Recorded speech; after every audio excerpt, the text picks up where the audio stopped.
उत्तर प्रदेश में योगी का बुलडोजर चलता है तो तेलंगाना में रेवंत रेड्डी का बुलडोजर चलता है। शहर हैदराबाद में नामपल्ली हलके में जब गरीब मुसलमानों के दुकानों को तोड़ा जाता है, कोई भी मुसलमानों का रहबर बचाने नहीं आता। ये गरीब मुसलमान जब फोन करता है तो फोन नहीं उठाया जाता है। तो ऐसे हालात है हैदराबाद के नामपल्ली हलके में। गरीब मेरी माँ रो रही है, कारोबार को तोड़ दिया जा रहा है। रमजान के करीब जो है तोड़ दिया जाता है।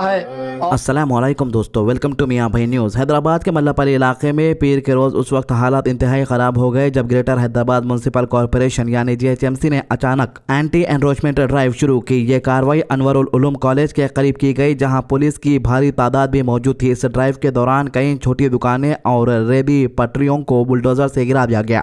मुकामी रहने वालों का कहना है कि GHMC ने बिना किसी पहले नोटिस या इत्तला के ये तोड़फोड़ की। दुकानदारों का दावा है कि वो सालों से यहीं अपना रोजगार चला रहे थे और बिजली के बिल और दूसरे डॉक्यूमेंट्स भी उनके पास मौजूद थे। जब बुलडोजर चला तो लोग अपने बिल हाथों में उठाकर पुलिस और ऑफिशियल्स के सामने आ गए और कहा कि अगर ये जगह गैर कानूनी थी तो फिर इतने सालों तक बिजली और टैक्स क्यों लिया गया। इस पूरे वाक़े के दौरान गुस्सा इतना बढ़ गया था कि कुछ लोगों ने पुलिस की तरफ भी बढ़ने की कोशिश की, जिससे इलाके में कुछ देर के लिए अफरा तफरी का माहौल पैदा हो गया। लोग चीख चीख कर एक ही सवाल पूछते रहे कि अगर उनकी दुकानें गिरा दी गई तो अब वो कहां जाए और कैसा जिंदा रहे। इसी बीच एक दिल दहला देने वाला मंजर भी सामने आया, जहां एक ऐसा दुकानदार जो जिस्मानी तौर पर माजूर है और बोलने की सलाहियत भी नहीं रखता, अपनी दुकान बचाने के लिए ऑफिसर के सामने हाथ जोड़कर गुजारिश करता रहा।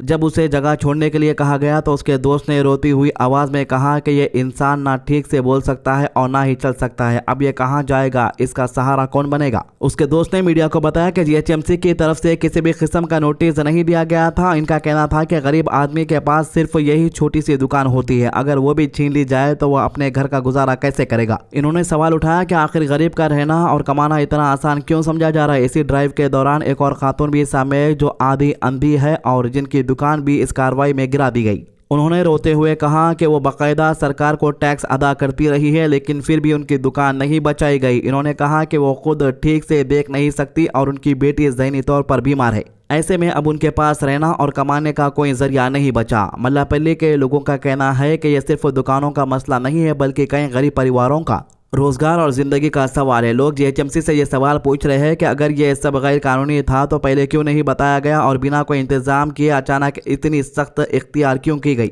इस पूरे वाक़े ने शहर में एक बार फिर ये बहस छेड़ दी है कि एंटी एनरोचमेंट ड्राइव का नाम पर क्या गरीब और माजूर लोगों के लिए कोई इंसानी पहलू भी सोचा जा रहा है या नहीं। लोगों का कहना है कि जब तक उनके लिए कोई अल्टरनेटिव इंतजाम नहीं होता तब तक ऐसी कार्रवाइयाँ सिर्फ सवालात और तकलीफ ही पैदा करती रहेंगी। इस मामले में BRS के माइनॉरिटी लीडर सलमान खान ने आवाज़ उठाई, क्या कह रहे हैं आइए सुनते हैं। रमजान के करीब जो है तोड़ दिया जाता है और बेबसी की हालत में मार होती है। ऐसे हालात है मुसलमानों के शहर हैदराबाद में, नामपल्ली में। कोई नहीं है, बस खुद की मफाद के लिए आना है और वाहवाही लेकर चले जाना है। कौन आएगा इंसाफ दिलाने के लिए। इसके अलावा हैदराबाद के member of parliament Asaduddin Owaisi की एक कंप्लेंट के बाद असम के चीफ मिनिस्टर की बोलती बंद हो चुकी है और चेहरे के ऊपर डर साफ नजर आ रहा है। मीडिया वालों ने असम के चीफ मिनिस्टर से सवाल किया कि असदुद्दीन ओवैसी ने आपके खिलाफ कंप्लेंट रजिस्टर करवाई है, तो इसका कहना है कि मैं जेल जाने के लिए तैयार हूँ, आकर मुझे अरेस्ट कर लो।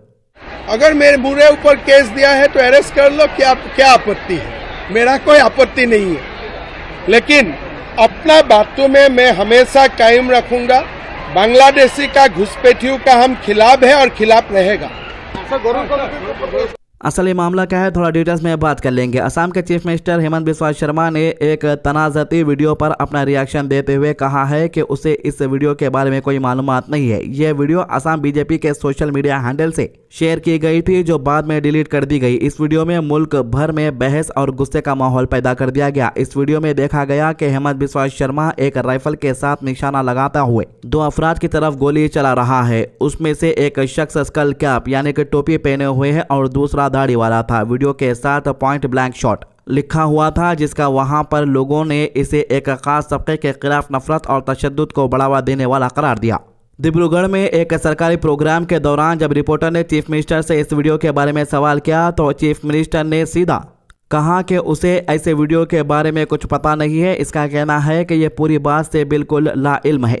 इसके साथ जब इनसे पूछा गया कि AIMIM के सदर असदुद्दीन ओवैसी ने हैदराबाद पुलिस में इसके खिलाफ शिकायत दर्ज कराई है तो इस पर भी इसने कहा कि उसे इस बारे में भी कोई जानकारी नहीं है। असदुद्दीन ओवैसी ने उस वीडियो को बहुत सीरियस मामला करार देते हुए हैदराबाद पुलिस से दरखास्त की है कि असम के चीफ मिनिस्टर के खिलाफ कानूनी कार्रवाई की जाए। ओवैसी का कहना है कि ऐसे वीडियोस मुल्क के माहौल को खराब करते और एक खास कम्युनिटी को निशाना बनाते। इस पूरे मामले पर बात करते हुए हेमंत बिस्वा शर्मा ने कहा कि अगर वाकई इनके खिलाफ कोई केस दर्ज हुआ है तो पुलिस इन्हें गिरफ्तार कर सकती है। इन्होंने कहा कि इन्हें गिरफ्तारी से कोई डर नहीं है और ये जेल जाने के लिए भी तैयार है।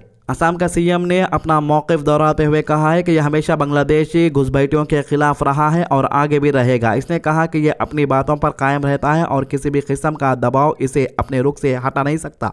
इस बयान के बाद ये मामला और ज़्यादा गर्म हो गया है और सोशल मीडिया से लेकर सियासी हलकों तक इस पर सख्त रिएक्शन आ रहा है। अब सबकी नज़र इस बात पर है कि पुलिस और कानूनी इदारे इस शिकायत पर आगे क्या कदम उठाती। इसके अलावा अकबरुद्दीन ओवैसी के एक बयान के बाद राजा सिंह की नींद उड़ चुकी है। राजा सिंह ने फिर से अपनी भड़काऊ जबान का इस्तेमाल करके अकबरुद्दीन ओवैसी के खिलाफ बयान दिया है।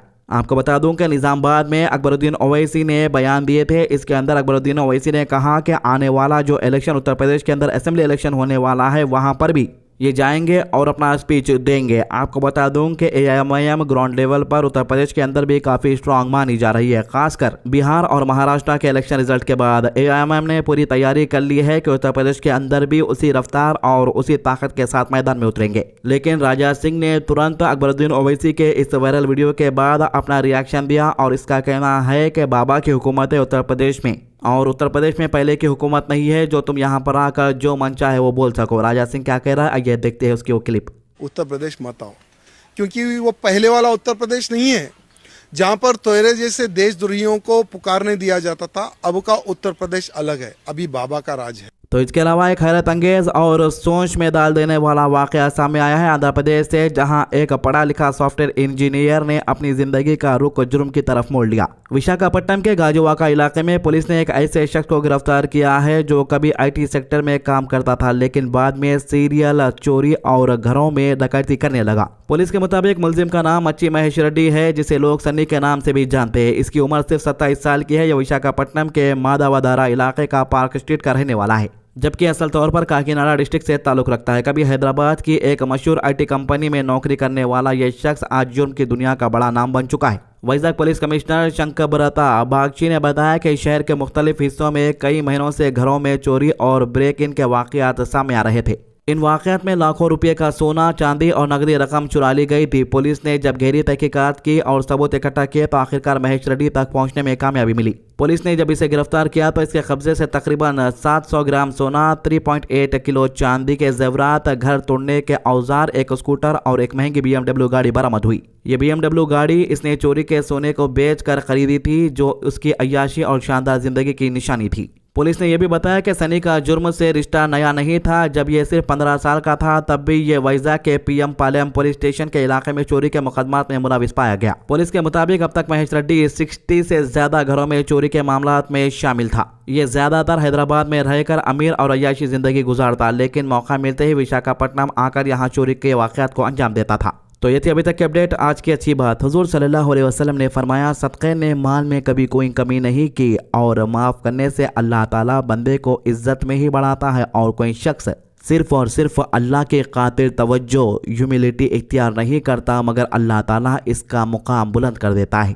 मुस्लिम 6592। हमारे चैनल को सब्सक्राइब कीजिए, वीडियोज़ को ज़्यादा से ज़्यादा शेयर कीजिए। अल्लाह हाफिज़।